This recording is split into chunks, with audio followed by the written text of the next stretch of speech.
தேவா, உம் கிருபை தாரும் தேவா, கிருபை தாரும் தேவா, உம் கிருபை தாரும் தேவா. எந்த இடத்துல போனாலும் சகோதரர்கள் கூட்டத்தை விட சகோதரிகள் கூட்டம் அதிகமா இருக்கும். அநேக காரியங்கள் கண்ணீர் வடித்துட்டு இருக்கீங்க. அநேக காரியங்கள்ல நீங்க என்ன எப்படி இருக்கீங்கன்னா, என்னுடைய ஜெபம் எல்லாம் கேட்கிறாரா கேட்கலையா, ஆனா எல்லா ஜெபத்தையும் கர்த்தர் கேட்டுட்டு இருக்காரு.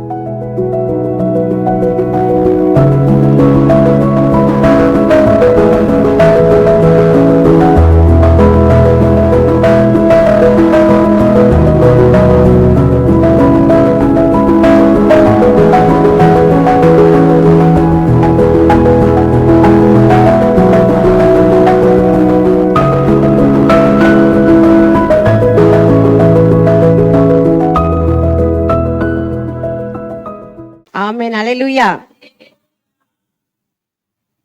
எல்லாரும் கேட்பாங்க, எத்தனை பேர் சந்தோஷமா இருக்கீங்கன்னு கேட்பாங்க. நான் அப்படி கேட்கல. 24வது ஆண்டுல இருந்து 25வது வருஷத்துக்குள்ள போற நீங்க சகோதரிமார்கள் எத்தனை பேர் வளர்ச்சி அடைஞ்சிருக்கீங்க? வளர்ச்சியில இருக்கிறவங்க, நான் வளர்ந்துகிட்டு இருக்கிறவங்க மட்டும் சத்தம் அலையிலே சொல்லுங்க பாப்போம். ஒருத்தரை பார்த்து கைய கொடுத்து நந்தா வளர போறோம்னு சொல்லுங்க. ஆமென், அல்லேலூயா. தேவனாகிய கர்த்தர் நம் சகோதரிமார்களை எந்த இடத்துல போனாலும் சகோதரர்கள் கூட்டத்தை விட சகோதரிகள் கூட்டம் அதிகமா இருக்கும். ஏன் தெரியுமா? நம்மளதான் ரொம்ப ஏமாத்திவாங்க. நீங்க வாங்க, எல்லாம் நடக்கும், நீங்க ஜெபிச்சா எல்லாம் கிடைக்கும் அப்படின்னு சொன்னா நம்ம என்ன பண்ணிடுறோம்? நம்மள ரொம்ப ஏமாந்ததுனாலதான் வந்திருக்கோம். ஆனா நம்ம ஏமாத்தப்பட்டவர்கள் அல்ல. அல்லேலூயா. ஆனா இந்த நாட்களில எல்லாரும் நம்ம சகோதரிமார்களா இருக்கிறபடினால நம்ம ஒரு சில காரியங்களை வேதத்திலிருந்து உங்களுக்கு அருமையான பாஸ்டமா உங்களுக்கு எல்லா விதத்திலும் நடத்தியிருக்காங்க. நான் சில என்னுடைய வாழ்க்கையின் அடிப்படையில் பிராக்டிக்கலா வாழ்ற காரியங்களை குறித்து நான் உங்களிடத்தில் வேத ஆதாரத்துடன் பேச ஆசைப்படுகிறேன். ஆமென். இந்த வருடங்களில் இந்த 3 நாட்கள் தனிப்பட்ட விதத்திலே எல்லாருமே நீங்களும் இருந்திருப்பீங்க. நாங்கள் தனிப்பட்ட விதத்திலே கணவன் மனைவி அவர் மேல எங்களுக்கு மாடி இருக்கிறதுனால மாடியில் அவர் இருப்பாரு, கீழே நான் இருப்பேன்.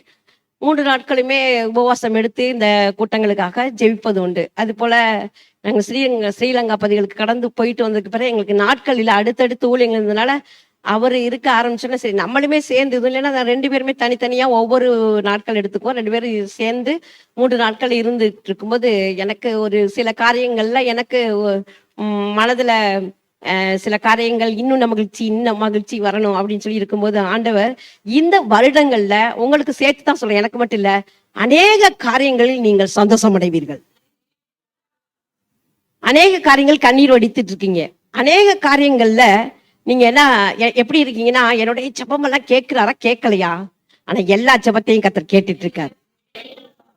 அதுல நம்ம எல்லாரும் என்ன பண்ண போறோம்னா, இந்த 25வது ஆண்டுல உங்களுக்கு கொடுத்த வாக்குத்தத்தம் புதிய காரியங்களை செய்ய போற, புதுசா செய்ய போற. நமக்கு ஆண்டவர் சந்தோஷமான காரியங்களை செய்ய போகிறார்.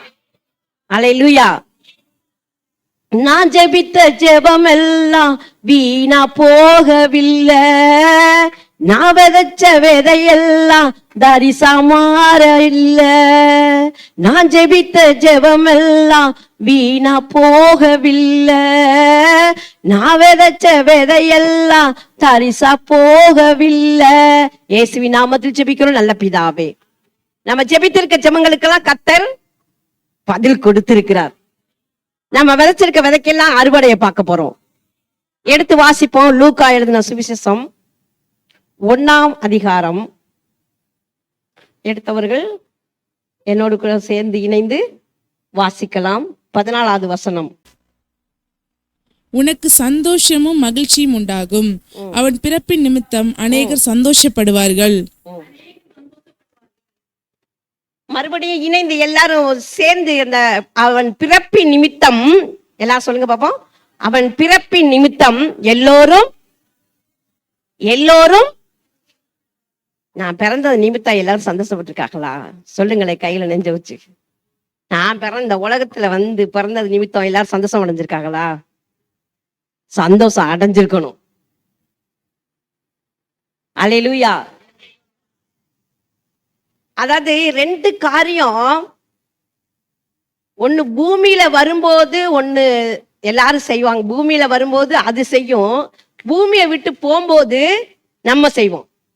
பூமியில அதை நீங்க சொல்லிருக்க பார்ப்போம். பூமியில அதாவது இந்த பூமியில பிறக்கும் போது ஒண்ணு செஞ்சுட்டு வரும்.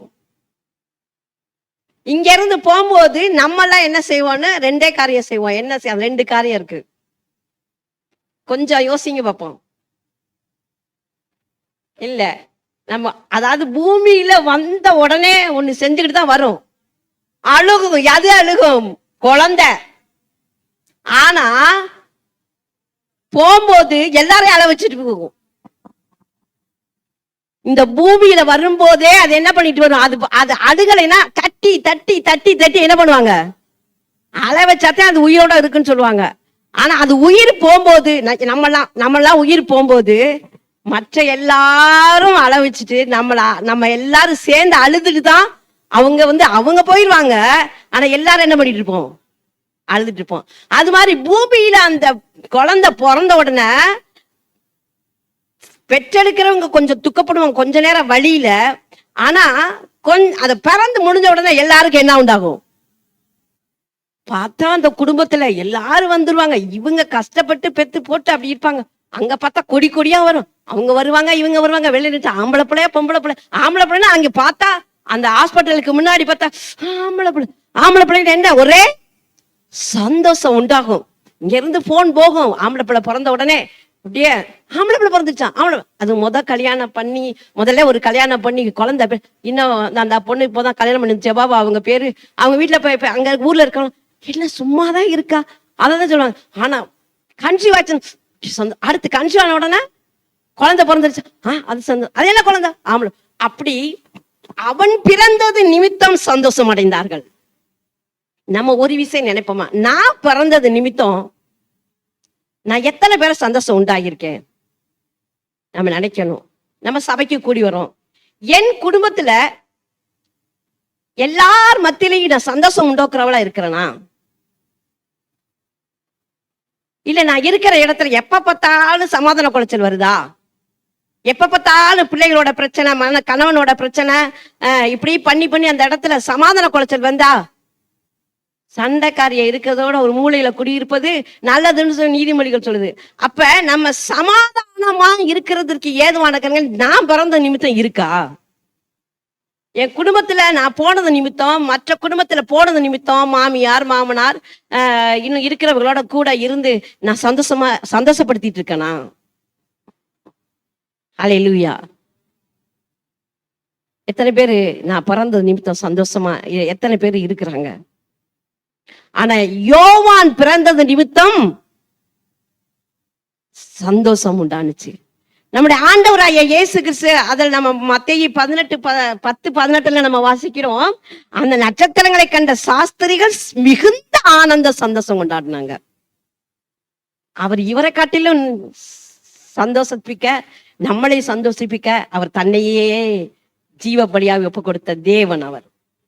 நம்ம இந்த நாட்கள்ல நம்ம எப்படி இருக்கோம்? பிறப்பின் நிமித்தம் எந்தெந்த காரியங்கள் பாருங்க. ஒரு சபையில நம்ம 4 பேர் சேர்ந்தா அந்த இடத்துல ஒரு சந்தோஷம் உண்டாகுதா? இல்ல குறை பேசுறோமா? பாஸ்டர் அவங்களதான் எப்ப பார்த்தாலும் தூக்கி வச்சு பேசுறாங்க. பாஸ்டர் எப்ப பார்த்தாலும் இவங்களதான் நேசிக்கிறாரு. இதெல்லாம் வரும்போது அங்க என்ன உண்டாகும்? சமாதான குலைச்சல். ஆனா நம்ம எப்படி இருக்கிறோம்? கடந்த ஆண்டுல எப்படி இருந்தாலும் சரி, இந்த ஆண்டுல புதுசா இருப்போம். சத்தம் வரலையே. அல்லேலூயா. அப்ப இந்த ஆண்டுல கர்த்தர் சொல்றபடி நம்மளுக்கு சந்தோஷம் உண்டாகணும்னா நம்ம மற்றவர்களுக்கு சந்தோஷம் உண்டாக்குறவங்களாதான் இருக்கணும். கஷ்டத்தை கொடுக்கிறவர்களா, சிரமத்தை கொடுக்கிறவர்களா, சமாதான குலைச்சலை ஏற்படுத்தாதவர்களா இருந்தா நம்முடைய காரியங்கள் சந்தோஷம் உண்டாகும். அல்லேலூயா. பாருங்க, இப்ப ஒரு ஊழியக்காரர் அடிக்கடி சொல்றாரு, 2 மண்டைய ஒன்னா சேர்த்தலாமா? 2 மண்டைனா ஆண்கள், ஆனா 2 கொண்டைய ஒன்னா சேர்க்க முடியாதாம். கேள்விப்பட்டிருக்கீங்களா நீங்க? ஒரு ஊழியக்காரர் சொல்லுவாரு, 2 மண்டைகளை சீக்கிரத்துல அது சேர்த்தலாம், ஆனா 2 இந்த கொண்டை இருக்க 2 பேரை நீங்க சேர்க்க முடியல. இப்ப பாருங்களேன், பாட வாங்கன்னா டக்கு டக்குன்னு எந்திரிச்சு போங்க, புஷ் பண்ண கூடாது. அல்லேலூயா. அப்ப நமக்குள்ள என்ன வேணும்னா சந்தோஷம். நம்ம நிமித்தம் அந்த இடங்கள்ல எந்த விதமான சமாதான குலைச்சலும் வரவே கூடாது. நான் பிறந்தது நிமித்தம் இது இது உலக பிரகாரமான பிறப்பு. ஆவிக்குரிய 2ஆம் பிறப்புல மறுபடி பிறக்கப்பட்ட நாம் எத்தனை வகையில சபைக்கு நம்ம சந்தோஷத்தை கொடுத்திருக்கிறோம். என் நிமித்தம் எத்தனை குடும்பங்கள் சந்தோஷம் அடைந்திருக்கிறாங்க. எத்தனை குடும்பங்கள் இருளில் கிடக்கிற ஜனங்களை நான் வெளிச்சத்துக்கு கொண்டு வந்திருக்கிறேன். கை தூக்குங்க பார்ப்போம். நான் மறுபடி பிறக்கப்பட்டு மறுபிறப்படைந்து எத்தனை குடும்பங்களை நீங்க சபையில சேர்த்து அந்த குடும்பங்களுக்கு எத்தனை பேர் சந்தோஷத்தை உண்டாக்கியிருக்கீங்க? எத்தனை குடும்பத்தை கொண்டாந்துருக்கீங்க? கொண்டாடவே இல்லையா? புரியுதா புரியலையா? புரியுதா இல்லையா? எத்தனை குடும்பத்தை நான் இந்த சபைக்கு வந்துட்டு சந்தோஷம் இல்லாம சமாதானம் இல்லாம குடிவரில இருந்து கடன் பிரச்சனை இருக்கவர்களுக்கு நான் போய் சொல்லி அவர்களை என்னுடைய சந்தோஷத்தை அவர்களுக்குள் நான் வைத்தேன் என்று எத்தனை பேரால சொல்ல முடியும்? மறுபடியும் பிறந்தவர்கள் நிமித்தம் அநேக குடும்பங்கள் சந்தோஷம் அடைய வேண்டும். நான்லாம் சொல்லுவேன், என்னுடைய வாயின் வார்த்தை நிமித்தம் கர்த்தருடைய வார்த்தைகளை சொல்லி அநேக குடும்பங்கள் கட்டப்பட்டு இருக்குது. பிரிந்து போற சூழ்நிலை இருப்பாங்க. கணவன் மனைவி 2 பேருக்குள்ள விட்டு கொடுக்காத தன்மையினால இருப்பாங்க. அவர்களிடத்தில் சென்று எங்களுடைய வாழ்க்கையை வார்த்தைகளை சொல்லுகிற போது குடும்பங்கள் இணைக்கப்பட்டு இருக்கிறது. அதுதாங்க சந்தோஷம். அதுதான் நமக்கு சந்தோஷம். அத பவுல் சொல்றாரு பிலிப்பில 4:4 சந்தோஷமா இருங்கள், மறுபடியும் சொல்கிறேன் சந்தோஷமா இருங்க. சந்தோஷமா இருக்கிறது ஒண்ணுதான், ஆனா மறுபடியும் சொல்றேன் சந்தோஷமா இருங்க. சந்தோஷமா மட்டும் நம்ம குடும்பத்துல இருந்துட்டோம்னு வச்சுக்கோங்களேன், அதுக்கு அளவே இருக்காது. சந்தோஷம் இருந்தா அப்படியே நமக்கு வீட்டுக்காரர் பாத்தீங்கன்னா அங்க இருந்து ஏதாச்சும் வாங்கிட்டு வரோம், இல்ல புது ட்ரெஸ் வாங்கி கொடுத்துட்டா அவ்வளவு சந்தோஷமா இருக்கும். ஆனா அந்த சமாதான குலைச்சல் வந்துட்டா அங்கதான் இருக்கு நரகமே. பாருங்க, இப்ப கொஞ்ச நேரம் ஒரு நாள் வீட்டுக்காரோட சண்டை போட்டோம்னா, வீட்டுக்குள்ள ஒரு குழந்தை இருக்குன்னு வச்சுக்கோங்களேன், அப்ப உடனே வீட்டுக்காரோட பேச மாட்டாங்க. உடனே இவங்க என்ன பண்ணுவாங்க, அங்க போஸ்டல் மாதிரி நடக்கும், அப்பாட்ட கொண்டே கூடு, இந்த சாப்பாடை கொண்டே போடு. என்ன நடக்கும்? உடனே வீட்டுக்குள்ள குடும்பத்துக்குள்ள சமாதான குலைச்சல் வந்தது நிமித்தம் பாத்தீங்கன்னா அந்த சந்தோஷம் குலைஞ்சிரும். அதற்கு நாம் காரணமாய் தாய்மார்கள் சகோதரிகள் இருக்கக்கூடாது. எத்தனை பேர் வீட்டுல அது மாதிரி நடந்திருக்கு? நான் செஞ்சிருக்கேன், அதனாலதான் சொல்றேன். ஏதாவது ஒரு பிரச்சனை ராத்திரில ஏதாச்சும் அதை இதுன்னு பேசிட்டு இருக்கும்போது நமக்கு ஏதோ பிரச்சனை ஆயிடுச்சுன்னா, காலையில எங்க வீட்டுக்காரர் அப்ப ஒர்க் பண்ணாரு, அரிமளம் போகணும் 24 கிலோமீட்டர். காலையில காலை டிஃபன் செய்யணும், மதியானமும் சாப்பாடு கட்டி கொடுக்கணும். டிஃபன் பாக்ஸ்ல தோசை சுட்டு வச்சிருப்பேன். எங்க பாப்பா 7:30 போயிருவாங்க. நான் ஒரு பேப்பர்ல எழுதி சாப்பாடு செஞ்சு வச்சிருக்கேன், தோசை சுட்டு வச்சிருக்கேன், சாப்பிட்டு போங்க. ஏன்? ராத்திரி போட்ட சண்டை. தோசை வேண்டாம் ஒண்ணும் வேண்டாம் எழுதி வச்சுட்டு அவர் டிஃபன் பாக்ஸ் எடுத்துட்டு போயிடுவாரு. அல்லேலூயா. ஏன்னா நமக்கு அப்படி ஒரு கெத்து இருக்கும். இருக்குமா இருக்காதா? கும்புகளா வரட்டும், நம்ம என்ன இருந்தாலும் நம்மகிட்ட தானே. புடி எங்க இருக்கு? நம்மகிட்ட இருக்கு. எத்தனை பேர் ஆமேன்னு சொல்றீங்க? நான் போட்டு பார்த்திருக்கேன். ஆனா கர்த்தருக்குள்ள வந்ததுக்கு பிறகு, கர்த்தருக்குள்ள சில சமயத்துல விசுவாசியா இருக்கும்போது செஞ்சிருக்கேன். நீங்களா இப்ப விசுவாசியா இருக்கிறதுனால சொல்றேன். விசுவாசியா இருக்கும்போது செஞ்சிருக்கேன். பாப்போம் ராத்திரி எப்படியா இருந்தாலும் நம்மளா இருக்கிறதால சொல்றேன், நம்ம கிட்ட தானே எங்கே போக முடியும்? அல்லேலூயா. நாம் அந்த காரியங்கள், அப்படிப்பட்ட காரியங்களோட சகோதரர்கள் இருக்கக்கூடாது. என்ன வந்தாலும் பரவாயில்ல, நம்ம என்ன செஞ்சிடணும்? இறங்கி போயிடுவோம். விட்டு கொடுக்கறவே கெட்டு போக மாட்டேன், கெட்டு போகிறவே விட்டு கொடுக்க மாட்டேன். கெட்டு போகட்டும் குடும்பம், போனா போட்டேன், நான் எங்க அப்பா வீட்டுக்கு போறேன், எங்க அம்மா வீட்டுக்கு போறேன். கர்த்தருடைய பிள்ளையை செய்யக்கூடாது. அங்க மிகுந்த இடைவெளிகள் வந்துடும். அல்லேலூயா. அது போல சந்தோஷம் சமாதானம் நமக்கு எப்போது இருக்குன்னா, நாம் குடும்பத்தை நடத்துகிறவர்களா இருக்க வேணும். அந்த அம்மா சொன்னாங்களே, எங்களுக்கு குடும்பம் எப்படி நடத்துறது தெரியல அப்படி சொல்லிட்டாங்க. நான் உங்களுக்கு அதாவது இது இது கிடையாது, ஒரு பிராக்டிக்கலுக்கு நான் சொல்லித்தரேன். கணவர் இப்போ ஒரு 1000 ரூபாய் நம்ம கையில கொடுத்தா அதுக்கு தகுந்த மாதிரி நமக்கு குடும்பம் நடத்த தெரியணும்.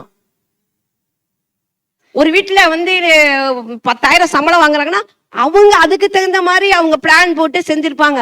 அதுக்காக எய்த்த வீட்டுல பெரிய கிரைண்டர் வாங்கிட்டாங்க, சாட்சி வெயிட் கிரைண்டர் வாங்கிட்டாங்க. எனக்கு இந்த 10,000த்துல என்ன அவங்க நம்மளோட குறைவா சம்பளம் இருக்கவங்களை பார்த்துட்டு மற்றவர்களை செய்ததை பார்த்து நாம் கேட்க கூடாது. அதுதான் நம்ம லேடி செய்வோம். ஒருத்தர் நல்ல சாரி, இப்ப இங்க வரவங்களாம் ஒயிட் படலாம், வெளியில போகும்போது நல்ல புடவை கட்டி போறாங்க, அதை பார்த்துட்டு நமக்குள்ள அந்த காரியங்கள் வரவே கூடாது. நமக்கு கர்த்தர் கொடுத்திருக்கிற என்ன பணமோ அதை வச்சுதான் நம்ம செலவு பண்ணணும். அதை தாண்டி நீங்க கேட்டீங்கன்னா அடுத்து நம்ம கடனுக்குள்ள விழுந்துருவோம். கடன் பட்டா யாரு? நம்மளும் தான் அதுல சேர்ந்து என்ன பண்றோம்? கடன் அடைக்கணும். அதே போல உணவு காரியங்களிலும் எனக்கு மற்றவர்கள் சாப்பிடுகிறது போல வார வாரம் எனக்கு கறி வேணும், மீன் வேணும், முட்டை வேணும் அப்படின்னு கேட்டுக்கிட்டு இருந்தா, நாம் கணவரிடத்தில் எத்தனை சம்பளம் வாங்குறாரோ அதை வைத்துத்தான் நாம் நடத்த வேண்டும். அதற்கு மீறி நாம் நடத்தக்கூடாது. எத்தனை பேர் ஆமென் சொல்றீங்க? எனக்கு ஒரு வீடு வேணும், வாடகையில இருந்துட்டே இருக்கிறோம் அப்படின்னு சொன்னாக்கா, அவர் என்கிட்ட கேட்டாரு. நாங்க 2 பேரும் நான் அப்போது சத்திரம் வேலையில இருந்தேன். அப்ப எனக்கு 250, ஆமா, அப்போதைக்கு 575 ரூபா சம்பளம் வாங்கினேன். நீ வச்சிருக்கிற பணத்தை வச்சும் நான் கொடுக்குற 1000 ரூபாய் வச்சு, ஒரே ஒரு பொண்ணு தான், அது ஒரு 9th கிளாஸ் வந்துருச்சு. 1000 ரூபாய் வைத்து நான் தரதை வச்சா நான் லோன் போட்டு உனக்கு கட்டி தரேன்னு சொன்னாரு. அதே போலவே அந்த 1000 ரூபாய் 575 ரூபாயை வச்சுதான் நான் குடும்பம் நடத்தினேன்.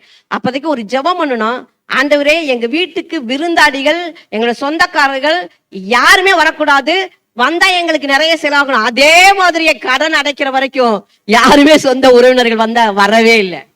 வந்தாலும் என் வீட்டுல என்ன வைக்கணும்னா அது கஞ்சியோ சாம்பாரோ அதை தான் சாப்பிட்டு போவாங்க. அல்லேலூயா. எனக்கிட்ட ஒரு நல்ல பழக்கம் என்னன்னா, ஆண்டோடைய மகிமைக்காக, கர்த்தருடைய கிருபைக்காக, கர்த்தருடைய இரக்கத்துக்காக சொல்றேன். என்கிட்ட என்ன பொருள் இருக்கோ அந்த பொருளை வைத்து நான் சமைத்து கொடுக்க கர்த்தர் எனக்கு ஒரு கிருபை கொடுத்திருக்காரு. 100 ரூபாய் தக்காளி விற்கும் போது நம்முடைய பெண்கள் மார்க்க என்ன தெரியுமா செய்வாங்க? அந்த 10 ரூபாய் விற்கிற போது எவ்வளவு பணம் போடுவாங்களோ அவ்வளவு பணத்தை போட்டா, 100 ரூபாய் தக்காளி விற்கும் போதும் அந்த தக்காளியை என்ன செய்யக்கூடாது? அதிகமா யூஸ் பண்ணக்கூடாது. நம்ம கையில புளி இருக்கு. 100 ரூபாய் விற்கும் போது ஒரு தக்காளி போடுங்க. 10 ரூபாய் விற்கும் போது எத்தனை பழம் வேணாலும் போடுங்க. ஏன்னா 10 ரூபாய் பெருசா 100 ரூபாய் பெருசா? 100 ரூபாய் பெருசு, ஆனா விலை அதிகம். பயன்படுத்துற பொருள் எப்படி பயன்படுத்தணும்? நாளா இல்லாம கூட சமைச்சிருவேன். ஏன்னா அந்த சூழ்நிலை நான் ரொம்ப வறுமையில வரும்போது கற்றுக்கொண்டேன். என் பிள்ளைகளுக்கு சொல்லி கொடுத்துருக்கேன். அது போல இந்த நடத்த தெரியாத பிள்ளைகளின் இடத்தில் கற்றுக்கொண்டு அநேக பேர் சாட்சி சொல்றாங்க. வெங்காயம் 80 ரூபா விற்குதுன்னா 20 ரூபா விற்கும் போது இருக்கிற வெங்காயம் போடக்கூடாது. ஒவ்வொரு வீட்டுல என்ன செய்வாங்கன்னா, எனக்கு இவ்வளவு வெங்காயம் வெட்டி போட்டாதான் இவ்வளவு குழம்பு வைக்க தெரியும்னு சொல்லுவாங்க. நோ, என்ன செய்யணும்? கொஞ்சமா போட்டாலும் அந்த டேஸ்ட் வரும். நம்ம கர்த்தருடைய பிள்ளைங்க ஜெபம் பண்ணுங்க, ஆண்டவரே இது டேஸ்டா இருக்கணும், டேஸ்ட் பண்ணி தருவார். அது போல கர்த்தருடைய பிள்ளைங்க ஒரு நாளும் உணவுகளை வேஸ்ட் பண்ணவே கூடாது. 4 பேர் இருக்கிறாங்கன்னா அதற்கு தகுந்த மாதிரி தான் அரிசி போடணும். அதை போட்டு கொண்டு போய் கொற்ற சகோதரிகள்கிட்ட கர்த்தர் கணக்கு கேட்பார். எத்தனை பேர் அதை செய்கிறீங்க? இனிமே செய்யாதீங்க. எத்தனை பேர் அந்த சாப்பாடு இல்லாம இருக்காங்க தெரியுமா? அது போல உணவு போடும்போது இவ்வளவுதான் சாப்பிடுவாங்கன்னு அந்த அளவுக்கு போடுங்க. சாப்பிட முடியலன்னா கொண்டு போய் என்ன செய்வாங்க? கொட்டிடுவாங்க. கர்த்தர் அவங்களையும் கணக்கு கேட்பார், உங்களையும் கணக்கு கேட்பார். ஹல்லேலூயா. இதெல்லாம் ஆண்டவருடைய பிள்ளைகளுக்கு ஒரு பழக்கத்துல கற்றுக்கொள்ள வேண்டும். கர்த்தர் ஒவ்வொன்றையும் கண்ணோக்கி பார்க்கிறவர். எத்தனை பேர் ஆமென் சொல்றீங்க? ஆனா அவங்களுக்கு இப்ப கற்றுக் கொடுத்து அவர்கள் அந்த தவறுகளை இப்ப செய்வதே கிடையாது. அது போல நான் உங்களுக்கு சொல்றேன், வீணாய் உணவுகளை வேஸ்ட் பண்ண கூடாது. கர்த்தருடைய பிள்ளைகளுக்கு நான் அதிகமா சொல்ற காரியம், நம்முடைய பின் நாட்களை திரும்பி பார்க்கணும். எப்படி இருந்தோம்? 1000 ரூபாயில குடும்பம் நடத்தும் போது நான் கன்சீவா இருந்தேன். அந்த சத்துணவு அங்க போடுற சாப்பாடை சாப்பிட்டுட்டு என் டப்பால ஒரு டப்பால வேற எடுத்துட்டு வந்து ஒருவேளை உணவை நான் அதை பயன்படுத்திக் கொள்வேன்.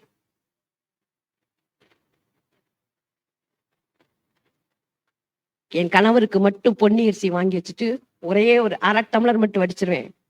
அதை மட்டும் அவருக்கு டிஃபன் பாக்ஸ்ல வச்சு கொடுத்தீங்கன்னா எல்லாரும் மத்தியிலையும் நம்ம தெரியக்கூடாது. டீச்சர்.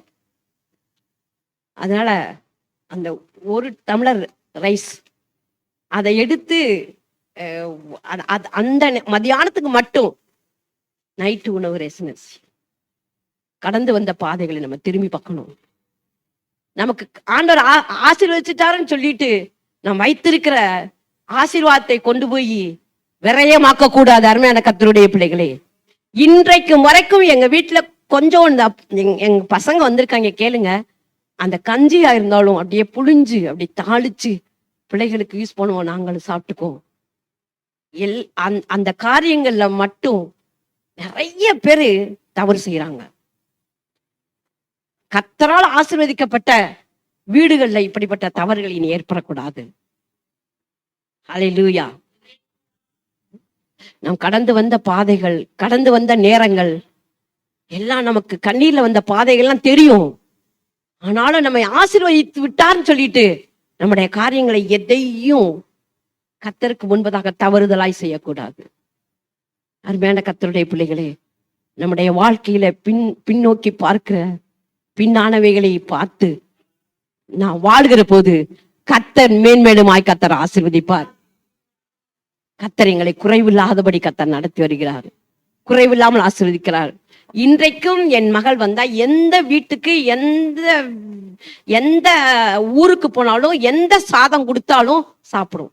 டாக்டர் தான்.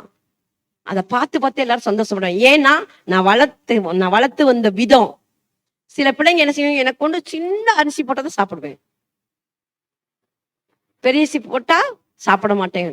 ஆனா எந்த இடத்துலயும் என் மகளை கூட்டிட்டு போனாலும் நீங்க எந்த உணவு கொடுத்தாலும் இது வேண்டாம் அது வேண்டாம்னு சொல்லவே சொல்லாது.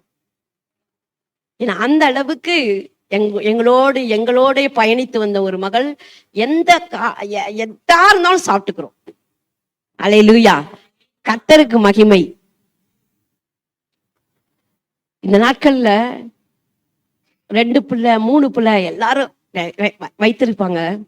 ஆபிரகாமுக்கு ஒரே ஒரு மகன் தான். பலிபீடத்துல வைக்கும்போது கர்த்தர் சொன்னபடி கீழ்ப்படிந்து வைத்துட்டாங்க. ஆனா இந்த நாட்கள்ல இருக்கிற பெண்மார்கள் என்ன தெரியுமா, தான் பிள்ளைகளை தான் பக்கத்திலேயே வச்சுக்கணும். ஆனா என்னுடைய எனக்கு ஒரே ஒரு பிள்ளை தான். எங்களுக்கு ஆம்பளை பிள்ளை கிடையாது. எல்லாம் கர்த்தருடைய பிள்ளைங்க தான். எங்களுக்கு சபையில இருக்கிற அத்தனை பிள்ளைகளும் கர்த்தருடைய பிள்ளைங்க தான்.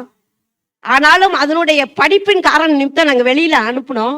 எல்லாரும் சொன்னாங்க, ஒரு பிள்ளை இப்படி அனுப்பிட்டு என்ன சிஸ்டர் இப்படி பண்றீங்க அப்படின்னா, எனக்கு நிறைய பிள்ளைகளை கர்த்தர் கொடுத்திருக்கிறார். சாட்சி சொல்லுவேன் நான் நல்லா. திருமணமானதற்கும் அதனுடைய காரியங்களுக்காக நான் வெளிநாட்டுல இருக்கிற படித்து நான் டாக்டருக்கு படிக்க வைக்கிறேன்னு சொல்றாங்க, நான் அவரே திருமணம் பண்ணிக்கிறேன்னு சொன்னோன்னா அதற்கும் நாங்கள் விட்டு கொடுத்தோம். வெளியில இருக்காங்க ஒரு குடும்பத்துல பாருங்க, 2 பொம்பளை பிள்ளைங்க இருக்காங்க. 2 பொம்பளை பிள்ளைகள்ல ஒரு பிள்ளை சென்னைக்கு போய் படிக்க போறாங்க. இல்ல நான் பிள்ளைய விட மாட்டேன். என்னையா கல்யாணம் பண்ணி கொடுத்தோன்னு புருஷன் அனுப்பி விட்டுறோமே. எல்லாவற்றிலும் நம்ம வாழணும். கர்த்தர் கொடுத்த பிள்ளைகள் கர்த்தருக்கு தெரியும். நாங்கள் கர்த்தரை நம்பி எல்லா இடங்களுக்கு அனுப்பணும். எந்த பாவத்திலையும் விழாதபடி கர்த்தர் காத்துக்கொண்டார். ஏன்னா நாங்க கர்த்தரை நம்பி அனுப்பணும்.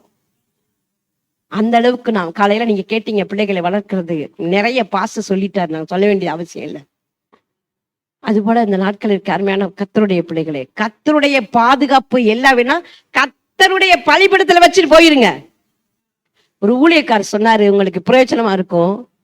நெகேமியான ஒரு ஊழியக்காரரு, அவருக்கு ஒரே ஒரு பையன், அவருக்கு ஊழியம் புக் ஆயிருச்சு. மனைவிட்ட குழந்தைய விட்டுட்டு போயிட்டாரு. இவர் சென்னைக்கு கடந்து போயிட்டு இருக்கும்போது, நான் எதுக்கு சொல்றேன்னா, பிள்ளைகள் மேல நீங்க என்ன சொன்னா முதலிடம் வைக்காதீங்க, விக்கிரமாக்கிறாதீங்க. அப்படி இருந்தா கர்த்தர் அந்த நம்ம விக்கிரகத்தை விட்டுட்டோன்னு சொல்றோம். ஆனா எந்த இயேசுவை விட நம்ம எதை முக்கியத்துவம் படுத்துறோமோ அது விக்கிரம். சாப்பாடா இருக்கலாம், கணவனா இருக்கலாம், பிள்ளையா இருக்கலாம். ஆனா அவர் சொன்னாரு, சென்னைக்கு போயிட்டு இருக்கும்போது அந்த சிஸ்டர்ஸ், அந்த ஊழியக்காரமா சொன்னாங்களா, அப்பா இந்த பையன் வெளியில போய் கையை கழுவ போனான், ஆத்துல போயிட்டான். பின்னாடி அவங்க வீடு பின்னாடி திருநெல்வேலி, அது ஒரு பகுதி. அவங்க வீடு அந்த ஆறை ஒட்டி இருந்திருக்கு. கை கழுவ போனாப்பா, புள்ள போயிட்டான், போயிட்டே இருக்கான் அப்படின்னு சொன்னா, அப்படியா ஊழியத்துக்கு போகும்போது இந்த மாதிரி காரியம் வருதுன்னு சொன்னா கர்த்தர் சொன்னாராம், பிள்ளைய பாத்துக்குவேன், நான் பாத்துக்குவேன்னு சொன்னாராம். இவரு பரவாயில்ல, பஸ்ல போயிட்டே இருக்காரு, தொடர்ந்து போயிட்டே இருக்காரு. இந்த பையன் நீச்சல் தெரியாது, ஒண்ணும் தெரியாது. இந்த பையனுக்கு கர்த்தர் ஒரு ஞானத்தை கொடுத்து, அப்ப அவனுக்கு 5 வயசுன்னு நினைக்கிறேன். இப்ப பெரிய பையனா இருக்கான். சாட்சி சொன்னாரு. அந்த பையன் என்ன பண்ணிருக்கான், இப்படியே போய் நம்ம போனோம்னா நமக்கு மூச்சு தாங்க முடியாது, இப்படி படுத்துட்டான். படுத்துட்டு இப்படியே போற பக்கத்து போகட்டுன்னு போயிருக்கான். இப்படியே போயிட்டு இருக்கும்போது ஏதோ ஒரு முள்ளு மாதிரி வந்திருக்கு. அந்த இடத்துல அப்படி நின்னுட்டான். இப்படி நின்னுட்டானா இப்படிதான். அங்கிருந்து அந்த சைட்ல இருந்து ஒரு ஆள் இந்த பகுதியில ஏதோ வந்திருக்காரு அவங்க வீட்டு சைடு. என்னடா பிள்ளை மாதிரி இருக்குன்னு சொன்னா உடனே குதிச்சு இந்த பையனை வெளியில எடுத்துட்டார். ஹல்லேலூயா. அப்ப இவர் என்ன சொல்லிட்டு வருவாராம் வீட்டுல, நான் ஊழியத்துக்கு போறேன், பிள்ளை மனைவியை நான் கர்த்தருடைய பலிபீடத்துக்கு முன்பாக வைத்துட்டு போறேன், கர்த்தர் பாத்துக்கங்க. எத்தனை பேர்னால இதை சகிக்க முடியும்? அது போல நம்முடைய வாழ்க்கையில இருக்கணும். பலிபீடத்துல வச்சாச்சுன்னா அங்க வந்தாரா, ஆபிரகாமுடைய மகனுக்கு யெகோவாயிரா வெளிப்பட்டாரா, எல்லாவற்றையும் அவர் பார்த்துக் கொள்வார். எல்லாவற்றையும் அவர் பார்த்துக் கொள்வார். ஆமென், அல்லேலூயா. அப்படி ஒரு பக்குவப்பட்ட ஸ்திரீகளாய் நாம் மாற வேண்டும். எத்தனை பேரு அப்படிப்பட்ட காரியங்களை செய்ய போறீங்க? அல்லேலூயா. யார் மறந்தாலும் நம்மளை மறக்காத தேவன், இரவும் பகலும் நினைக்கிற தேவன், நம்மளை மறவாமல் தொடர்ந்து இதுவரைக்கும் நடத்தி இருக்கிறாரே, இனிமேலும் நம்மை நடத்துவார். அல்லேலூயா. பிறப்பின் நிமித்தம் நம்ம நிறைய சொன்னோம்னா நிறைய சொல்ல முடியும். எஸ்தர் பிறந்தது நிமித்தம் ஒரு அநாத பெண்ணு தன் குலத்தை காப்பாற்றுவதற்காக எஸ்தர் ராணியாய் பிறந்த குலத்தை கூட சொல்லாம இருக்கணும்னு சொல்லிட்டு இருந்த இடத்துல எஸ்தர் தேசத்துக்காக மன்னாடுகிறாய் பிறப்பின் நிமித்தம் வைத்தார். உங்களை இந்த சபையில எதற்கு வைத்திருக்கிறார் என்று கேளுங்க. அல்லேலூயா. அன்னாளை பெண்ணினால் நெருக்குத நிமித்தம் சாமுவேலை பெற்றெடுக்கிறதுக்காக அன்னாள் பிறந்தாள். அல்லேலூயா. நிறைய சொல்லலாம் பிறப்பின் நிமித்தம். நம்முடைய மரியாள், எத்தனையோ பெண்கள் இருக்கும்போது நம்முடைய ஆண்டவராகிய இயேசு கிறிஸ்துவை பெற்றெடுக்கிறதுக்கு மரியாள் பிறந்தார்கள். மரியாளுடைய வாழ்க்கை தெரியுமா உங்களுக்கு? எத்தனை பேர் கேள்விப்பட்டிருக்கேன்னு தெரியல. தெரியுமா? அப்பா அம்மாவுக்கு குழந்தையே வரலாறு, இது வரலாறு. குழந்தையே இல்லாத சமயத்துல அவங்க எல்லா இடங்களிலும் கர்த்தரிடத்தில் சொல்லுவாங்களா, எனக்கு ஒரு குழந்தை கொடுத்தா அதை கர்த்தருக்கே கொடுப்பேன்னு சொல்லி கேட்டுக்கிட்டே இருக்கும்போதுதான் அவர்களுடைய வயித்துல பிறந்தவர்கள் தான் மரியாளாம். இது வரலாறு.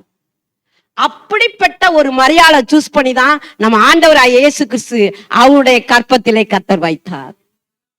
ஹல்லேலூயா. நாம் இந்த நாட்கள் எத்தனை மரியாட்களாய் இருக்கிறோம்? இயேசுவை மற்றவர்களுக்கு பிறப்பித்துக் கொடுக்கிற மரியாட்களாய் கர்த்தர் உங்களை மாற்றுவாராக. எத்தனை பேர் கேட்டுட்டு இருக்கீங்க, நான் பிறந்தது வேஸ்ட், நான் வாழ்றது வேஸ்ட், நான் எதுக்குதான் இருக்கிறேன் சொல்றீங்களா? இருக்கிறது கர்த்தருடைய கிருபை. நான்லாம் சில வேளைகளை கஷ்டத்தின் மத்தியில நிந்தைகள் வரும்போது, ஆண்டவரே எதுக்கு நான் இந்த வாழ்க்கைக்குள்ள வந்தேன், வேண்டாம் ஆண்டவரே அப்படிதான் சொல்லியிருக்கேன். ஆனா அதுக்கெல்லாம் நான் மன்னிப்பு எடுத்திருக்கிறேன். எத்தனை ஸ்திரீகள் சொல்லியிருக்கோம் தெரியுமா? கடவுளுடைய நெருக்கத்தின் நிமித்தம், பிள்ளைகள் தவறு செய்ய நிமித்தம், பிள்ளைகள் கீழ்ப்படியாத நிமித்தம், பிள்ளைகள் வளர்ச்சி அடைந்து வருவது ஒரு பக்கத்துக்கு வரும்போது நம்மளால தாங்க முடியாத நிமித்தம், ஆண்டவரே எனக்கு வேண்டாம் இந்த நெருக்கம் சொல்லியிருக்கோம். இந்த நாள்ல மன்னிப்பு எடுத்துக்குவோம். இதெல்லாம் பாடு கிடையாது. இயேசு கிறிஸ்து பட்ட பாடுகளை விட நமக்கு இதெல்லாம் பாடுகளே. அவரோடு கூட பாடுபட்டால் அவரோடு கூட மகிமையிலே வாழ போகிறோம். அதை எத்தனை பேர் டேக் இட் ஈஸியா எடுத்துக்கிறீங்க?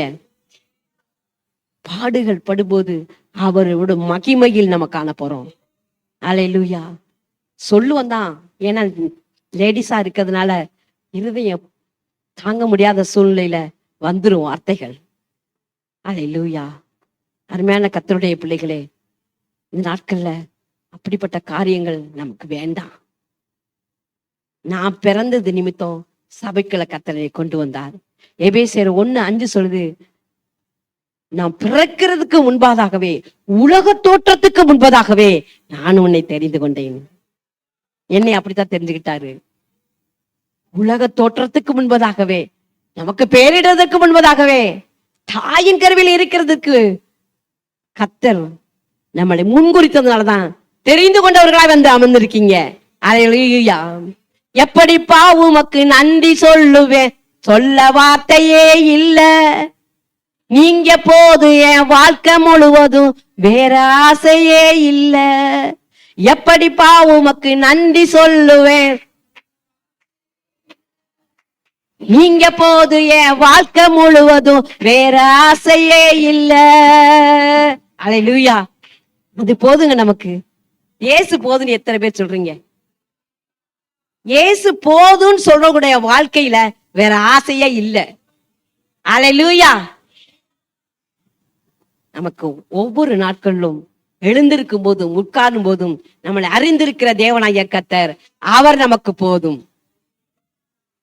போதும் என்கிற மனதோட கூடிய தேவ பக்தியே அது போதும், நமக்கு ஆதாயம் போகட்டும். இதெல்லாம் நான் பிறப்புக்காக ஒரு இன்ட்ரோடக்ஷன் மாதிரி சொன்னேன். ஆனா இந்த ஸ்திரீகள் சில காரியங்களை உங்களுக்கு சுட்டி காண்பித்து நான் முடிக்க ஆசைப்படுகிறேன். எடுத்து வாசிங்க. 1 கொரிந்தியர் 1 நிருபம் 1:27 1 அதிகாரம் 27-29. தேவன் இந்த நாட்கள்ல யாரை தெரிந்து கொண்டார்? எந்தெந்த பெண்களை தெரிந்தெடுத்ததுக்கு ஒரு நோக்கம்? 1 கொரிந்தியர் 1 அதிகாரம் வாசிங்க. ஞானிகளை வெட்கப்படுத்தும்படி தேவன் உலகத்தில் பைத்தியமானவைகளை தெரிந்து கொண்டார். பலமுள்ளவைகளை வெட்கப்படுத்தும்படி தேவன் உலகத்தில் பலவீனமானவைகளை தெரிந்து கொண்டார். உள்ளவைகளை அவமாக்கும்படி உலகத்தின் இழிவானவைகளை அற்பமாய் எண்ணப்பட்டவைகளையும் இல்லாதவைகளையும் தேவன் தெரிந்து கொண்டார். மாம்சமான எவனும் தேவனுக்கு முன்பாக பெருமை பாராட்டாதபடிக்கு அப்படி செய்தார். அப்படி செய்தார். நம்ம ஆண்டவராகிய இயேசு கிறிஸ்து பலவீனம் உள்ளவர்கள், நம்மளாம் பலவீனம் உள்ளவர்கள் தான். எல்லாத்துலயும் சேர்ந்தவர்களா? நான்லாம் எனக்கெல்லாம் ஒண்ணுமே தெரியாதுங்க. நான் சும்மா ஒரு அப்ப வந்து ஓல்டு எஸ்எஸ்எல்சி படிச்சவதான் நானு. அப்ப 79-80 என்னோட ஸ்டடீஸ். அந்த எஸ்எஸ்எல்சி ஓல்டு எஸ்எஸ்எல்சி எனக்கு பின்னாடி வந்ததான் 10th படிச்ச உடனே தான் அப்புறம் +1 +2 வந்துச்சு. நான் படிச்சதோட அந்த இது ஸ்டாப் ஆயிடுச்சு. அந்த காலகட்டங்கள்ல அப்படி படிச்சவதான். ரொம்ப படிப்புலாம் எனக்கு தெரியாது, உங்களை மாதிரிலாம் எனக்கு வந்து இங்கிலீஷ் பேச தெரியாது. ஆனாலும் கர்த்தருடைய கிருபையினால எல்லா இடங்களுக்கும் கர்த்தர் கொண்டு போய் கொண்டு இருக்கிறாரு. அது போல பலவீனமானவர்களை தெரிந்து கொண்டார். வெட்கப்படுத்தும்படி, ஞானிகளை வெட்கப்படுத்தும்படி, பைத்தியமானது, அது எல்லாம் வரிசையா பட்டியல் போட்டு உங்களுக்கு எல்லாம் தெரியும் அது இருக்குது. ஆனா பலவீனமானவர்களை தெரிந்து கொண்ட தேவன் அவருக்கு பிரயோஜனம் என்று தெரிந்து கொண்டு வைத்திருக்கிறார். கையை தட்டலாமே அப்பாவுக்கு, நல்ல கரங்களை தட்டி. அல்லேலூயா. பாருங்க, அப்படிப்பட்ட மறக்கப்பட்ட ஒரு பெண், மறக்கப்பட்ட ஒரு சகோதரி ஆண்டவராகிய இயேசு கிறிஸ்துடைய வம்ச வரலாறுல இடம் பெற்றிருக்கிறார்.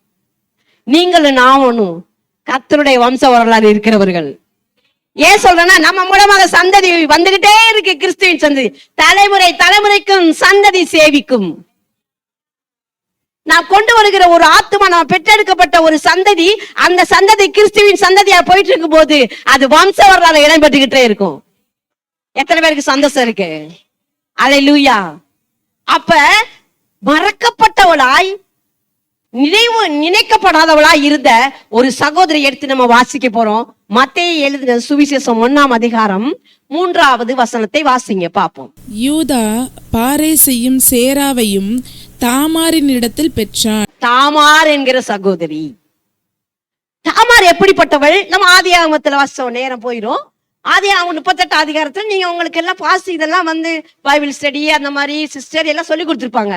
அந்த சகோதரி தாமார் என்கிறவள் தன்னுடைய கணவர் ஏர், அப்புறம் ஓனான், அவங்க 2 பேருமே இறந்துடுறாங்க. இறந்ததுக்கு பிறகு அவளை வந்து அந்த யூதா என்ன பண்ணிருக்கலாம்னா, சேலான்னு ஒருத்தர் இருக்காரு மகன், அவருக்கு இவரை திருமணம் பண்ணி கொடுத்திருக்கலாம். ஆனா அவர் என்ன சொல்லிட்டாருன்னா, இவன் வளர்ந்து வரட்டும், அதுக்கப்புறம் நான் கூப்பிட்டுக்கிறேன்னு சொல்லிட்டு அவங்க அப்பா வீட்டுக்கு அனுப்பிட்டார். படிச்சிருக்கீங்களா? இல்லாத அமைதியா இருக்கீங்க. அதனால அந்த பகுதியை வாசிச்சிருவோமா? தெரியும். அப்ப இவள் அந்த சேலா வளரட்டும் சொல்லிட்டு போனவ அங்க போயிருக்கும் போது யூதா ஆடு மயிர் கத்திரிக்கிற இடத்துக்கு கடந்து வருகிறதை கேள்விப்பட்டவுடன் இவள் அந்த இடங்களில் வேசியாக மாறி அவள் கைம்பெண்ணாய் ஒரு இடத்தில் இருக்கிற போது அவளை அவன் கண்டு அவனை அழைத்து அவளிடத்தில் சேர்ந்து அவள் தவறான காரியங்கள் இணைந்து பெற்றெடுத்ததா பாரேசும் சேராவும். மறக்கப்பட்டவள், நினைக்கப்படாதவள். பாருங்க, தங்களுடைய வாழ்க்கையில நீங்க இந்த நாட்கள்ல உங்களை எத்தனை பேர் மறந்திருக்காங்க? சொந்தக்காரங்க மறந்திருக்காங்களா? கர்த்தர் உங்களை மறக்கல நினைச்சுட்டு இருக்காரு. கர்த்தர் என் நினைவாகவே இருக்கிறார். எத்தனை பேர் ஆமென் சொன்னீங்க? அது மாத்திரம் அவர் நினைத்து இருக்கிறார், நம்மை ஆசீர்வதிப்பார். சங்கீதத்துல வாசிக்கிறோம், நம்மை ஆசீர்வதிப்பார். அப்ப பேர் பட்டியலில் வம்ச வரலாறில் வந்தவர் தாமார். அதுக்கு பிறகு அந்த கதையெல்லாம் உங்களுக்கு தெரியும். அப்புறம் அவன் வந்து இல்லை என்றா உன்னையதான் நீ வந்து கேட்டா அவளுடைய அடையாளத்தை வாங்கி வச்சிருப்பான். அதை வாங்கணும்னா நீ என்னையோட நீதிமான். கர்த்தருடைய பிள்ளைகள் எப்பொழுதும் நீதி உள்ள பிள்ளைகளா இருப்பார்கள். அப்பொழுது அவர்கள் நினைவு கூறப்படுவார்கள், அவர்கள் மறக்கப்படுவதில்லை. வேத வசனம் நீ என்னால் மறக்கப்படுவதில்லை. எத்தனை பேர் ஆமென் சொல்றீங்க? சொல்லுங்க. யார் வேணாலும் என்னை மறக்கட்டும். சபையில வரும்போது கூட என்னை யாரும் பார்த்து பேச மாட்டேங்கிறாங்க, என்னைய பார்த்து எதுவும் சொல்ல மாட்டேங்கிறாங்க, என்னைய மறந்துட்டாங்க. ஆனா கர்த்தர் உங்கள் மேல் நினைவா இருக்கிறார். அதை பத்தி நம்ம என்ன பண்ணக்கூடாது? கவலைப்படக்கூடாது. கர்த்தர் நம்மை மறக்கவில்லை. நிறைவு கூறப்பட்டவள் தாமார், அவள் பட்டியல் வந்துட்டான். அடுத்த ஒரு பெண்ணை நான் சீக்கிரம் முடிச்சிடுறேன். அடுத்த ஒரு பெண்ணை பார்க்க போறோம். அடுத்த வாசிப்பா 4.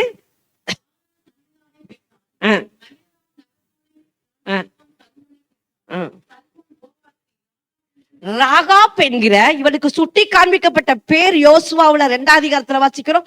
ராகாப் என்னும் வேசி.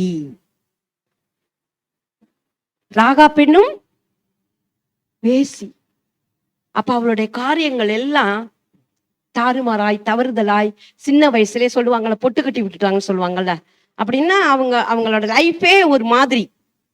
ஆனா கர்த்தர் இந்த வேசியை நினைவு கூர்ந்ததுனால, மறக்காதனால அவங்கள மறக்காம நினைவு கூறப்பட்டாங்க. இவளை கர்த்தர் தப்புவித்தார். எந்த காரியத்திலிருந்து? அப்படிப்பட்ட வேசி ஒரு நாளும் நரகத்துக்கு போயிடக்கூடாது, அவங்க எப்படியாச்சும் பரலோகத்துக்கு வந்துடணுங்கிறதுக்காக. எடுத்து வாசிங்க எபிரெயர் 11 அதிகாரம். எபிரெயர் 11 அதிகாரம் 31 எடுத்து வாசிங்க. 31 அல்லது 34 எடுத்து வாசிங்க. எபிரெயர். விசுவாசத்தினாலே ராகாப் என்னும் வேசி வேவுகாரரை சமாதானத்தோட கூட ஏற்றுக்கொண்டு கீழ்ப்படியாதவர்களோட கூட சேதமாகாதிருந்தாள். யாரு? ராகாப் என்னும் வேசி. அவள் சேதமாகாதிருந்தாள், தப்புவிக்கப்பட்டாள். எதுல தெரியுமா? இவளை கொண்டே எரிக்கோ உடைய அந்த மதில் மேல ஓரத்துல அந்த வீட்டுல வச்சிருந்தாதான் வரவங்க போற யார் வேலை போய்க்கலாம் வந்துக்கலாம் அப்படின்னு இருக்கிற இடத்துல அமர்ந்திருந்த ஒரு ஸ்திரீ. அவளை கர்த்தர் என்ன பண்ணார்? தப்புவித்தார். அந்த காரியங்களுக்குள்ளே போகாதபடிக்கு அங்கே அந்த வேவு பார்க்கறதுக்கு 2 பேர் போனவர்கள் நிமித்தம் தப்புவிக்கப்பட்டால். அந்த காரியங்களா யோசுவால நம்ம வாசிக்கிறோம். ஆனா இந்த ராகாப் பேசிங்க. ஆனா அவளுடைய நேம் எங்க வந்திருக்கு? எங்க வந்திருக்கு? விசுவாச பட்டியல வந்தது மாத்திரம் இல்ல, வம்ச வரலாறு பட்டியல். இந்த ராகாப் யார் மாமியா தெரியுமா? ரூத். நகோமி மோவாப் சந்ததியில வரும்போது அந்த பிள்ளை. ஆனா சல்மோன், போவாஸ் பத்திய படிச்சீங்களா? போவாஸ் யாரு? இந்த சல்மோனுக்கும் ராகாப்புக்கும். சல்மோன் பெரிய ஐஸ்வர்யவான். அந்த ஐஸ்வர்யவான் ராகாப்பை திருமணம் செஞ்சிருக்காரு பாருங்க. அப்ப இவளுக்கு இடையில இருக்கிறவங்க தான் அந்த ராகாப். பாருங்க, தங்க வாழ்க்கையில கர்த்தர் தப்புவித்தது நிமித்தம் உங்க வாழ்க்கையிலும் பெரிய பெரிய ஐஸ்வர்யவான்கள் கர்த்தர் உங்களுக்கு கொடுத்திருக்கிற கணவரை. எந்த ஐஸ்வர்யவான்? நம்முடைய ஆண்டவராய் இயேசு கிறிஸ்து ஐஸ்வர்யவான். அல்லேலூயா. கிருபையின் ஐஸ்வர்யம், பொற்கின் ஐஸ்வர்யம், ஐஸ்வர்யம் நிறைய இருக்கு. நாம் தரித்திரம் அடையாதபடிக்கு அவர் தரித்திரனார், நாம் ஐஸ்வர்யனாகும்படிக்கு அவர் நம்மள ஐஸ்வர்யவான்கள் பிள்ளைகள். நாம் பெற்றெடுத்து வைத்திருக்கிற எல்லா பிள்ளைகளும் தேவனிடத்தில் வந்த பிள்ளைகள். அல்லேலூயா, அல்லேலூயா. பாருங்க, ராகாப் உங்களையும் அது போலதான் அநேக காரியங்களிலிருந்து தப்புவித்து கொண்டு வந்திருக்கிறார். என் வாழ்க்கை சரிஞ்சு போயிடக்கூடாது, என் வாழ்க்கை கெட்டு போயிடக்கூடாது. யார் மூலமாவது உங்களிடத்தில் கர்த்தர் வந்து சொல்ல வைத்து உங்களுடைய வாழ்க்கையை, எப்படியோ போன வாழ்க்கையை கர்த்தர் திருப்பி கொண்டு வந்து உங்களை சபையில வைத்து கர்த்தர் மகிமைப்படுத்திக் கொண்டு இருக்கிறார். என் வாழ்க்கையில அது மாதிரி தாங்க. என் வாழ்க்கையிலேயே அது போல என்னுடைய வாழ்க்கை கெட்டு போக கூடாது, என் வாழ்க்கை சீரழிந்து போயிடக்கூடாது அப்படின்னு சொல்லிட்டு கர்த்தரை நினைச்சிட்டார். என்னுடைய வாழ்க்கையெல்லாம் எடுத்துட்டீங்கன்னா, அந்த இளம் வயதுல பாத்தீங்கன்னா ரொம்ப லக்ஸுரியஸா ஸ்டைலா இருப்பேன். நானு ஒரு பகுதி ஒரு 24 கிலோமீட்டர் சித்தூருங்கிற ஊருக்கு கடந்து போகணும் வேலைக்கு. கண்டக்டர் சும்மா கொடுக்க மாட்டான். கைய டிக்கெட் கிடைக்கும் போதெல்லாம் இப்படி, அப்பெல்லாம் எனக்கு ஒண்ணுமே தெரியாது, இப்படி கைய தொடுவான். ஏன்டா அவன் தொடுறான்னு பார்த்தா அப்படியே அவன் அந்த அந்த பாவத்துக்குள்ளாக்குறதுக்கு சும்மா அப்படி ஸ்டாண்டிங்ல தான் போகணும் டவுன் பஸ், எப்படியே வந்து இடிப்பாங்க. ஏன்னா அந்த காலகட்டங்கள் எல்லாம் இருந்து கர்த்தர் என்னை தப்புவித்தார். அது போல உங்களுடைய வாழ்க்கையிலையும் அநேக பாவங்களுக்குள்ளாய் போக வேண்டிய சூழ்நிலை இருந்திருக்கும். ஆனா கர்த்தர் உங்களை தப்புவித்து கர்த்தர் காப்பாற்றி கொண்டு வந்து இந்த இடத்துல வைத்து கர்த்தருடைய பிள்ளைகளாய் வாழ வைத்துக் கொண்டு இருக்கிறார். எத்தனை சந்தோஷம். கர்த்தருடைய வம்ச வரலாறுல வந்தவன் தான் ராகாப். ரூத் மோவாப்புடைய சந்ததி, மோவாப் தேசத்துல இருந்த ஒரு பெண். இந்த மோவாப் தேசம் சபிக்கப்பட்ட ஒரு தேசம். எத்தனை பேர் ஆமென் சொல்றீங்க? தெரியும் உங்களுக்கு அந்த கதையெல்லாம். சபிக்கப்பட்ட தேசத்தில் இருந்த ஒரு பெண் ரூத்து மூலமாக, ரூத்தின் வம்ச வரலாற்றின் வழியாக தான் நம்முடைய ஆண்டவராய் இயேசு கிறிஸ்து தாவீதின் வம்ச வரலாறுல வரும்போது இயேசு கிறிஸ்து பெற்றெடுக்க உதவி செய்தார்.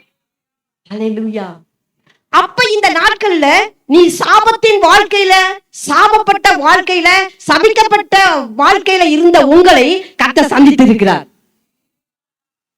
எத்தனை பேர் உங்களை சபிச்சிருப்பாங்க, இது நல்லாவா இருக்க போகுது சொல்லியிருப்பாங்க. திருமணம் முடிக்கிறதுக்கு முன்பாக நம்முடைய தாய்மார்களே, நான் இன்னொரு வீட்டுல போய் வாழ போறேன், நீ நல்லா இருக்கியா, நல்லா இருந்துருப்போன்னு சொல்லியிருப்பாங்க, சபிச்சிருப்பாங்க. அந்த சாபமெல்லாம் கர்த்தர் மாற்றி விட்டார். எத்தனை பேர் ஆமென் சொல்றீங்க? அல்லேலூயா. அது போலதான் இவளை நீங்க ரூத் எடுத்து இந்த ரூத் புத்தகத்துல வாச்சீங்கன்னா, அவளை அந்த இதை சொல்லி சொல்லியே ஆவியானவர் பட்டு, மோவாப் தேசத்து ரூத். சொல்லுப்பா. ரூத், மோவாப் சிரியான ரூத். பாருங்க அட்ரஸ். ஆனா நமக்கு இப்படியெல்லாம் நமக்கு ஆண்டவர் பேர் போடல. நம்ம பேரெல்லாம் கர்த்தருடைய பிள்ளைகள். இது கர்த்தரால் ரட்சிக்கப்பட்ட சிரி, இது கர்த்தரால் ஆசீர்வதிக்கப்பட்ட பிள்ளை. அப்படிதான் இப்ப நம்ம சொல்ல வைக்கிறோம். ஏன்னா நம்முடைய பட்ட பேரெல்லாம் போயிடுச்சா இல்லையா? எத்தனையோ பேர் இருந்திருக்கும், ஆனா இப்ப எல்லாம் போயிடுச்சா இல்லையா? போயிடுச்சுன்னா சத்தம் ஒரு அலையில சொல்லுங்க பாப்போம். அல்லேலூயா. அவங்க எதுல வந்தாங்க? வம்ச வரலாறுல வந்துட்டாங்க. இப்ப நீங்க அந்த வம்ச வரலாறுல வந்துட்டு இருக்கீங்க. எத்தனை பேர் சந்தோஷமா இருக்கு? மறக்கப்பட்டவள், நினைக்காம இருந்தவளை கர்த்தர் தாமாரை சந்ததிக்கு கொண்டு வந்தார், வம்ச வரலாறுல கொண்டு வந்தார். இரண்டாவது, தவறான வாழ்க்கை, தவறான காரியங்கள், தவறான எண்ணங்கள், அந்த காரியங்களோடு இருந்த ராகாப்பை கர்த்தர் சந்திச்சு, ராகாப்பை அவளுடைய வாழ்க்கையில ஒரு திசையை மாற்றி, பாவத்திலே போன அவளுடைய வாழ்க்கையில அப்படியே அழிஞ்சு போயிடக்கூடாது கர்த்தர் சந்திச்சு தப்பி வைத்து கொண்டு வந்தா. மூன்றாவதாக, சபிக்கப்பட்ட தேசத்துல வாழ்ந்த, சபிக்கப்பட்ட சந்ததியில இருந்த அருமையான ரூத்துவை கர்த்தர் கண்டுகொண்டு கர்த்தர் வம்சவரால் கொண்டு வந்தார். அல்லேலூயா. அடுத்த ஒரு சகோதரி தான் நம்ம வாசிக்கலாம். இப்போதும் நீ என்னை அசட்டை பண்ணி ஏத்தியனாகிய உரியாவின் மனைவியை உனக்கு மனைவியாக எடுத்துக்கொண்டபடியினால். போதும். உரியா என்கிறதான மனைவியின் இடத்தில், அங்க இந்த மனைவி பேரு சொல்லப்படவில்லை, ஆனா உரியாவின் மனைவி. ஏன் தெரியுமா? அவள் குளிக்க போற இடத்துல அவளுடைய அழகை கண்டு தாவீது அவள் அழைச்சிட்டான்னு சொன்ன உடனே அந்த இடத்துக்கு இவ போகணும்னா ராஜா என்ன பண்ணிடுவாரு? அடிச்சிருவாரு, இல்ல ஏதோ ஒன்னில்லாம ஆக்கிடுவான்னு சொல்லிட்டு உடைக்கப்பட்டவளாய் சென்றாள். அடுத்து தன் கணவரையும் என்ன பண்ணிட்டாரு? தாவீது கொண்டுட்டாரு. நொறுக்கப்பட்ட சூழ்நிலையும் ஒடுக்கப்பட்ட சூழ்நிலை இருந்த அந்த உரியாவின் மனைவி பத்சபாளை கர்த்தர் பட்டியலில் கொண்டு வந்து கரங்களை தட்டி அப்பாவுக்கு சோத்திரம் பண்ணாமா? நல்ல சோத்திரம் பண்ணாமா? ஸ்தோத்திரம் ஸ்தோத்திரம் ஸ்தோத்திரம் ஸ்தோத்திரம் ஸ்தோத்திரம் ஸ்தோத்திரம் ஸ்தோத்திரம் ஸ்தோத்திரம் ஸ்தோத்திரம் ஸ்தோத்திரம் ஸ்தோத்திரம் ஸ்தோத்திரம் ஸ்தோத்திரம் ஸ்தோத்திரம் ஸ்தோத்திரம் ஸ்தோத்திரம் ஸ்தோத்திரம் ஸ்தோத்திரம். எப்படிப்பா உமக்கு நன்றி சொல்லுவேன், வேற ஆசையே இல்ல, நீங்க போது என் வாழ்க்கை முழுவதும். எப்படிப்பா உமக்கு நன்றி சொல்லுவேன், சொல்ல வார்த்தையே இல்ல, எப்படிப்பா உமக்கு நன்றி சொல்லுவேன், வேற ஆசையே இல்ல. அல்லேலூயா. நம் தாய் கருவில் உருவாவதற்கு முன்பதாகவே கர்த்தர் நம்மை தெரிந்தெடுத்தார். அருமையான கர்த்தருடைய பிள்ளைகளே, உடைக்கப்பட்ட சூழ்நிலை எத்தனை பேர் அமர்ந்திருக்கீங்க? நொறுக்கப்பட்ட சூழ்நிலை எத்தனை பேர் சபைக்குள்ள வந்தீங்க? இன்னும் உங்களை உடைச்சிட்டு இருக்காரா? கர்த்தர் உடைக்கப்பட்ட பாத்திரத்தை கர்த்தர் உருவாக்கி கொண்டிருக்கிறார். எத்தனை பேரை கர்த்தர் உருவாக்கிட்டு இருக்கிறாரு? உருவாக்குகிற ஒரு பாத்திரமாய் கர்த்தர் உங்களை வாய்த்திருக்கிறார். உடைக்கப்பட்ட பாத்திரங்கள் உருவாக்கப்பட்டு கொண்டிருக்கிறது. உடைக்கப்பட்ட பாத்திரங்கள் கர்த்தருடைய கையில இருக்கிறது. கனிமணின பாத்திரத்தை அவர் இசத்துக்கு வழிந்து கொண்டிருக்கிறார். அல்லேலூயா. வீட்டுல உடைக்கப்படுறீங்க, சபைக்கு வந்தா சபையில உடைக்கப்படுறீங்க, வீட்டுக்கு போனா அங்க ஒரே நொறுக்குதல், சபைக்கு வந்தா நொறுக்குதல், தெருவுல கூட நம்மளை நொறுக்கி எடுக்கிறாங்க. கர்த்தருடைய கையில் இருக்கிற களிமண்ண பாத்திரம் கெட்டு போயிட்டு ஆதார் அவர் இஷ்டத்துக்கு வணைந்து எடுக்கிறார். அல்லேலூயா. எத்தனை பேர் கணவர் ரட்சிக்கப்பட்டவங்க இங்க இருக்கீங்க? குடும்பமா வர்றவங்க கையை தூக்குங்க பாப்போம். குடும்பமாய் வர்றவங்க மட்டும் கையை தூக்குங்க. குடும்பமாய் ரட்சிக்கப்படாதவர்களுடைய ஜெபத்தை இந்த ஆண்டு கர்த்தர் கேட்கணும். எத்தனை பேருடைய கண்ணீர் இந்த நாட்களில் துடைக்கப்பட வேண்டும்? எத்தனுடைய வாழ்க்கையில கர்த்தர் கண்ணீரை துடைத்து இருக்கிறார்? அல்லேலூயா. எத்தனை பேரு நான் மட்டும் சந்தோஷமா இருக்கணும்னு நினைக்கிறீங்க? என் நிமித்த அநேக சந்தோஷப்பட வேண்டுங்கிறவங்க கையை தட்டி, என் நிமித்த அநேகருடைய காரியங்களை சந்தோஷம் அடைய வேண்டும். சந்தோஷம் இல்லாத காரியங்களை கர்த்தர் சந்தோஷப்படுத்த வேண்டும். ஊழியத்தின் பாதையை நொறுக்கப்பட்டு ஊழிய செய்கிற இடங்களில் உடைக்கப்பட்ட சூழலிக்கிற ஒவ்வொரு பிள்ளைகளுடைய வாழ்க்கையிலும் கர்த்தர் இந்த நாட்களை சந்தோஷப்படுத்தி அனுப்ப போகிறார். சந்தோஷத்தை காண்பீர்கள், சந்தோஷத்தை காண்பீர்கள், சந்தோஷத்தை காண்பீர்கள். கர்த்தருடைய பலன் உங்களுக்குள்ள இருக்கிற போது என்னை பலப்படுத்துகிற கிறிஸ்துவுக்குள்ள எல்லாவற்றையும் தேவன் உண்டு. கர்த்தருக்குள் மகிழ்ச்சியாக இருக்கதான் உங்களுடைய பலன். மகிழ்ச்சியை தவிர உங்களுக்கு வேற ஒண்ணு வேண்டாம். கர்த்தருக்குள் மகிழ்ச்சியாக இருக்கிற உங்க பலனாய் மாற்றிக் கொள்ளுங்கள். வேற பலன் இல்ல. நான் சாப்பிடுற உணவுல பலன் இல்ல. ஆனால் நான் கர்த்தருக்குள் எப்பொழுதும் மகிழ்ச்சியாக இருக்கிறதா என்னுடைய பலன். ஒவ்வொரு நாளும் எனக்கு அதான் பலன். அந்த பலனை பெற்றுக் கொண்டவர்களாய் நாம் கடந்து செல்ல போகிறோம். எல்லாரும் எழுப்பி நிற்போமா? ரீவா சேக துரபலபரபா, ரீகா துரபா சேக துரபா, ரீகா லோ துரபா சேக துரபலபரபா. ஆண்டவரே, வம்ச வரலாறு பட்டியல்ல ஆண்டவரே அருமையான பெண்களை காட்டி கொடுத்திருக்கிற ஆண்டவரே, எங்க பிள்ளைகளுக்குள்ளே கர்த்தாவே, என் தேவனாகிய கர்த்தர் ஆண்டவரே, அப்பா, சந்தோஷமா இருக்க முடியாதபடிக்கு உடைக்கப்பட்ட சூழ்நிலையோடு வந்திருக்கிற ஒவ்வொரு பிள்ளைகளுடைய வாழ்க்கையிலும்